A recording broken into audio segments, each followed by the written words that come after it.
হাঁটু মুড়ে বসে আছেন শত শত শিক্ষার্থী ও স্থানীয় বাসিন্দা।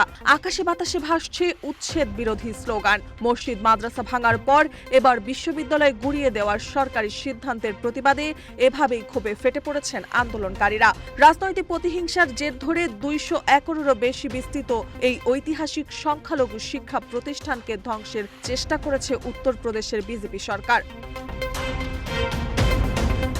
শিক্ষামন্ত্রীকে পদত্যাগে বাধ্য করা আন্দোলনের রেশ কাটতে না কাটতেই ভারতের রাজধানী নয়াদিল্লি থেকে মাত্র 200 কিলোমিটার দূরে অবস্থিত মোহাম্মদ আলী জওহর বিশ্ববিদ্যালয়ের 40টি ভবনের 38টি গুড়িয়ে দেওয়ার নির্দেশ দিল প্রশাসন। 3000 শিক্ষার্থীর ভবিষ্যৎ যখন অনিশ্চয়তার মুখে, তখন তীব্র দাবদাহের উপেক্ষা করে রাজপথে নেমেছেন হিন্দু মুসলিম শিক্ষার্থীরা। অভিযোগ উঠেছে এটি শুধু আইনি নোটিশ নয়, বরং এক প্রভাবশালী মুসলিম রাজনৈতিক নেতার প্রতিষ্ঠিত বিশ্ববিদ্যালয়কে টার্গেট করে উগ্র হিন্দুত্ববাদী রাজনীতির প্রতিশোধ।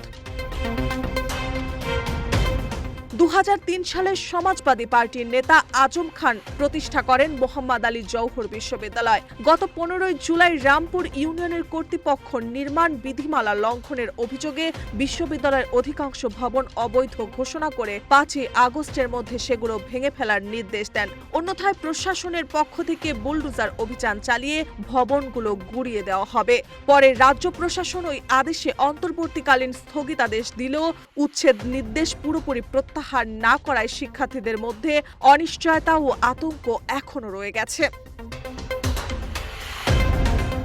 উত্তরপ্রদেশের মুখ্যমন্ত্রী যোগী আদিত্যনাথ ও বিজেপি কট্টর সমালোচক হিসেবে পরিচিত আজম খানের বিরুদ্ধে 2017 সালে বিজেপি ক্ষমতায় আসার পর তার বিরুদ্ধে শতাধিক মামলা হয়। সমাজবাদী পার্টির দাবি, রাজনৈতিক প্রতিহিংসা ও সংখ্যালঘু শিক্ষা প্রতিষ্ঠান হওয়ায় বিশ্ববিদ্যালয়টিকে লক্ষ্যবস্তু করা হয়েছে। তবে বিজেপি দাবি করছে অবৈধ জমিতে নির্মিত ভবনের বিরুদ্ধেই আইন অনুযায়ী ব্যবস্থা নেওয়া হচ্ছে।